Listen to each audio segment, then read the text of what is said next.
বাংলাদেশ জামায়াত ইসলামীর ছাত্র সংগঠন ইসলামী ছাত্র শিবির এবং বাংলাদেশ জাতীয়তাবাদী দল বিএনপি তাদের অঙ্গ সংগঠন জাতীয়তাবাদী ছাত্রদল।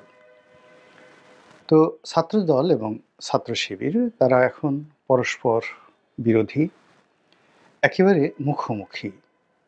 যে কোনো সময় সংঘাত এবং সংঘর্ষ মোটামুটি অনিবার্য এবং ধ্বংসাত্মক পর্যায়ে চলে যেতে পারে।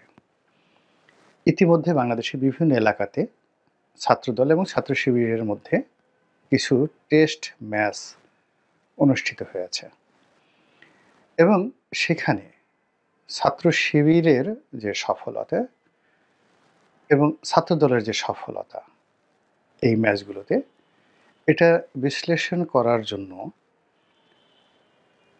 বিএনপির পক্ষ থেকে বা শিবিরের যে মূল দল জামায়াত ইসলামীর পক্ষ থেকে কি করা হয়েছে বা হচ্ছে আমি এটা বলতে পারবো না।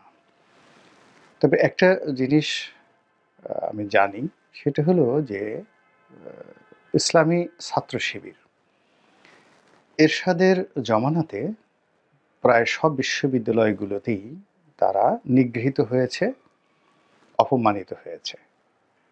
ছাত্রদল দ্বারা হয়েছে, ছাত্রলীগ দ্বারা হয়েছে, আর বাম ঘরানার সংগঠন দ্বারা হয়েছে। এরশাদের জমানাতে চট্টগ্রাম এবং রাজশাহী এই দুই বিশ্ববিদ্যালয় তাদের আধিপত্য ছিল। রাজশাহী কলেজে আধিপত্য ছিল, আর এলাকা ভিত্তিক রাজনীতিতে সাতক্ষীরা এবং চাঁপাইনবাবগঞ্জ এই দুই এলাকাতে তাদের বেশ আধিপত্য ছিল। কিন্তু জাতীয়ভাবে তারা ঢাকা বিশ্ববিদ্যালয়ে কিংবা অন্য বড় বড় বিশ্ববিদ্যালয়গুলোতে নিজেদের যে অবস্থান, এটা কখনোই তারা জানান দিতে চায়নি। তারা দাওয়াতি কাজ করার চেষ্টা করেছে, কোরআন শরীফ পড়েছে, তালিম দিয়েছে, কিংবা ছাত্র শিবির করলে অনেক ভালো কিছু করা যায় এই মতাদর্শ প্রকাশের বাইরে ঠিক রাজশাহী ইউনিভার্সিটি এবং চট্টগ্রাম বিশ্ববিদ্যালয় এই দুটো বিশ্ববিদ্যালয়ের বাইরে তাদের তেমন কোনো তৎপরতা ছিল না। কিন্তু তা সত্ত্বেও শিবির বিরোধিতা করার জন্য সকল ছাত্র সংগঠনগুলো ঐক্যবদ্ধ ছিল। ছাত্রদল এবং ছাত্রলীগ মারামারি করেছে, কিন্তু শিবিরের প্রশ্নে তারা একত্র হয়ে গেছে। কিংবা জাসদ ছাত্রলীগ, মুজিববাদী ছাত্রলীগ, তাদের মধ্যে দ্বন্দ্ব বিরোধ ছিল, কিন্তু শিবিরের ব্যাপারে তারা ঐক্যবদ্ধ ছিল। এবং এই কর্মকাণ্ড সেই এরশাদের জমানা থেকে শুরু করে একেবারে বলতে গেলে এই আগস্ট মাসের 5 তারিখ পর্যন্ত ছিল। এবং সেই 80-র দশক, 90-র দশক, কত সব মিলিয়ে বিশাল। আমি এখানে শিরোনামে 25 বছর বলেছি, কিন্তু এটি আসলে 25 বছর নয়, আরও বেশি, 30-35 বছর ধরে তারা ক্রমাগতভাবে নির্যাতিত হয়েছে, নিপীড়িত হয়েছে এবং হতোদ্যম না হয়ে শক্তি সঞ্চয় করেছে, প্রস্তুতি নিয়েছে শারীরিক, মানসিক, অর্থনৈতিক, কূটনৈতিক এবং একই সঙ্গে আরও অনেক কিছু। এবং তাদের এই সম্মিলিত শক্তি 2024 সনের আগস্ট মাসের 5 তারিখের পর রাজপথে একেবারে হিমালয় আকারে বিস্ফোরিত হয়েছে, ভীষুভিয়াসের মতো বিস্ফোরিত হয়েছে। এখন এই গত 30 বছরে বা 25 বছরে শিবিরের যারা সভাপতি হয়েছেন কিংবা যারা সেক্রেটারি হয়েছেন, কতজন লোক, এদের মধ্যে এবি পার্টির মঞ্জু সাহেব, উনি বের হয়ে গেছেন, আর সবাই জামায়াত ইসলামের সঙ্গে জড়িত আছেন। এবং সবাই এক একটা যাকে বলা হয় সিপাহ সালার, সেনাপতি, মেজর জেনারেল, ব্রিগেডিয়ার জেনারেল, কিংবা ধরুন একজন লেফটেন্যান্ট জেনারেল সেনাবাহিনীর, অর্থাৎ সেনাপ্রধানের আগের পদগুলো লেফটেন্যান্ট জেনারেলই বলি। তো একজন লেফটেন্যান্ট জেনারেলের যে ধরনের যুদ্ধবিদ্যা থাকে, তারপরে সাহস থাকে, শক্তি থাকে, সফলতা থাকে, তো তেমনি বাংলাদেশের সকল প্রতিকূল পরিবেশের মধ্যে রাজনীতি করে 30 বছর টিকে থাকা একটি সংগঠন বা 25 বছর টিকে থাকা একটি সংগঠন যে যোগ্যতা অর্জন করেছে, তার সিপাহ সালারগুলো তাদেরকে রিটায়ারমেন্টে পাঠিয়ে দেওয়া হয়নি আওয়ামী লীগের মতো বা ছাত্রদলের মতো। অর্থাৎ গত ৩০ বছর বা ২৫ বছরে যারা ছাত্রলীগের প্রেসিডেন্ট সেক্রেটারি ছিলেন এরা বেশিরভাগই ডিরিল্ড, ছাত্র লীগের সঙ্গে নেই। ছাত্রদলের যারা গত ২৫-৩০ বছরের সভাপতি সেক্রেটারি ছিলেন তারাও ২-১ জন আছে, কিন্তু ওরকম অ্যাক্টিভ শহীদউদ্দিন চৌধুরী অ্যানি সাহেবের মতো অ্যাক্টিভ আছেন।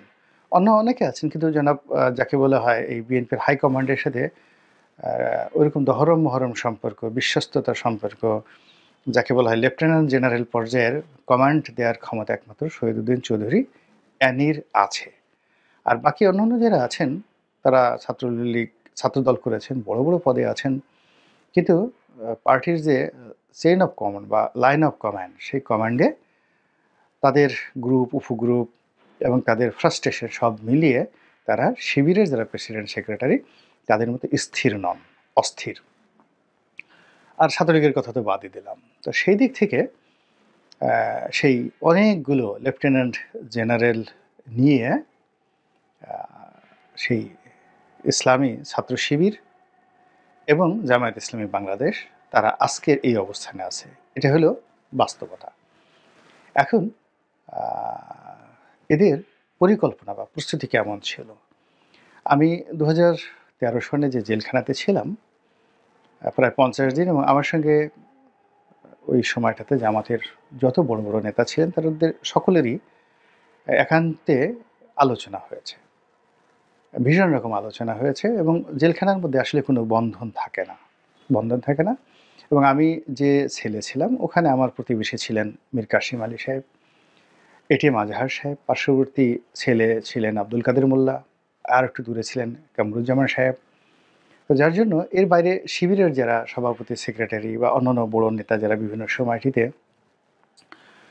জেলখানাতে গিয়েছেন বা ছিলেন তাদের সঙ্গে আমার কথাবার্তা হতো, অনেকে আসতেন, পথে দেখা হতো, হাসপাতালে দেখা হতো। তো ওই সময়টিতে আমি তাদেরকে আমার ক্ষুদ্র বুদ্ধি যতটুকু আছে দেখার চেষ্টা করেছি এবং জানার চেষ্টা করেছি। তাদেরকে কখনোই বিভ্রান্ত, হতোদ্যম কিংবা যাকে বলা হয় ফ্রাস্ট্রেটেড এই অবস্থা আমি কখনো দেখিনি। তারা একটা সুন্দর এবং উজ্জ্বল ভবিষ্যতের কথা সবসময় চিন্তা করেছে এবং তাদের চোখে মুখে সবসময় একটা বিজয়ের যাকে বলা হয় আলো তাদের মধ্যে ছিল। এই গেল একটা। জেলখানাতে গেলে সবাই যেহেতু হাপিত্তেশ করে, অনেকে কান্নাকাটি করে, অনেকে সব কিছু ছেড়ে দেয়, আত্মসমর্পণ করার চেষ্টা করে বা বের হওয়ার জন্য খুব নিষ্পিস করে। কিন্তু জামাত এবং শিবিরের যারা লোকজন তারা ওই জেলখানার মধ্যে ওটাকেই তারা বাড়িঘর বানিয়ে ফেলেছিল। এবং ওখানে যাওয়া আসা তাদের কাছে মনে হতো যে বাবার বাড়ি থেকে শ্বশুর বাড়িতে যাচ্ছি, কিংবা বাবার বাড়ি থেকে নানা বাড়িতে যাচ্ছি, মামা বাড়িতে যাচ্ছি, এইরকম মানে জেলখানাকে তারা একটা অহরহ জায়গা মনে করেছিল। আর কোর্ট কাছারিকেও তারা ওরকম পাত্তা দিত না, কোনো অবস্থাতে তারা পাত্তা দিত না। তারপরে রিমান্ড, পুলিশে ধরা, মারধর এগুলো নিয়ে তাদের কোনো অভিযোগ ছিল না, বরং এটাকে আমার কাছে মনে হয়েছে তারা এনজয় করেছেন, অনেক এনজয় করেছেন। ফলে তাদের যে গঠন এবং বেড়ে ওঠা, তার সঙ্গে সঙ্গে তাদের যে সাহস, এবং ওই সময়টিতে অর্থাৎ গত ২৫-৩০ বছরে দল অর্থাৎ জামাত এবং শিবির তাদেরকে এবং তাদের পরিবারকে যে প্রোটেকশন দিয়েছে, এই প্রোটেকশন দেওয়ার পর তাদের যে আত্মবিশ্বাস, বেঁচে থাকার আত্মবিশ্বাস এবং মরে যাওয়ার আত্মবিশ্বাস, এই সমপর্যায়ের শক্তি বিএনপিরও নেই, আওয়ামী লীগেরও নেই। এটা হলো আমার কাছে মনে হয়েছে তখন। ২ নম্বর হলো যে একটি কথা মীর কাসিম আলী সাহেব আমাকে বলেছিলেন যেটা আমি বিশ্বাস করিনি, কিন্তু এখন বাস্তব অবস্থার মনে হচ্ছে যে আমার এই ২০১৩ সন্ধে যদি আমি কথাটা বিশ্বাস করতাম তাহলে আমার জন্য অনেক ভালো হতো। তো উনি যেটা বলেছিলেন যে দেশের বিশ্ববিদ্যালয়গুলোতে শিবিরের যে ক্ষমতা বা শক্তিমত্তা, এই ক্ষমতা এবং শক্তিমত্তা আমাদের এখন এমন পর্যায়ে আছে, ইন অল রেসপেক্ট, মানে কথাটা হলো যেভাবেই আপনি বলেন না কেন সেই শক্তি আমাদের আছে। এবং পুলিশ যদি এখানে খালি নিউট্রাল থাকে, ছাত্রলীগ এবং ছাত্রদল সম্মিলিতভাবে একসঙ্গে আমাদের বিরুদ্ধে দাঁড়াবে, আর ১ ঘন্টা সময়ের মধ্যে আমরা তাদেরকে ক্যাম্পাস ছাড়া করতে পারবো।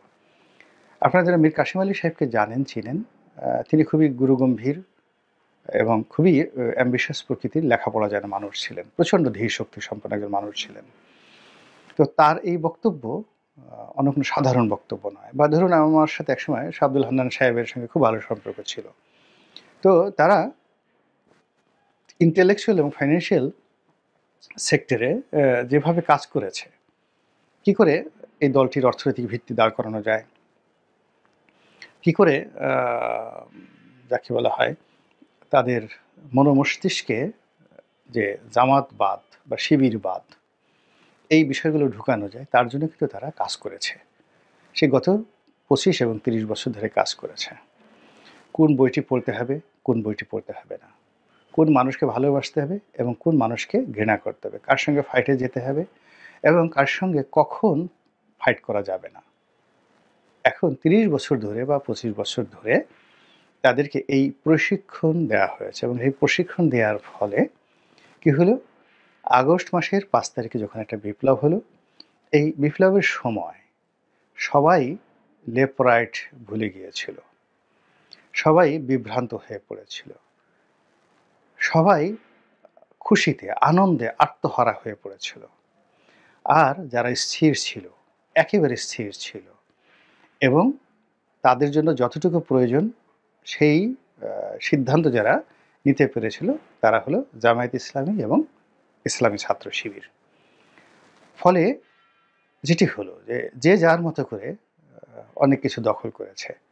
কিন্তু জামাত শিবির তাদের যা প্রয়োজন, যতটুকু প্রয়োজন সেই জায়গাগুলো তারা দখল করে নিয়েছে।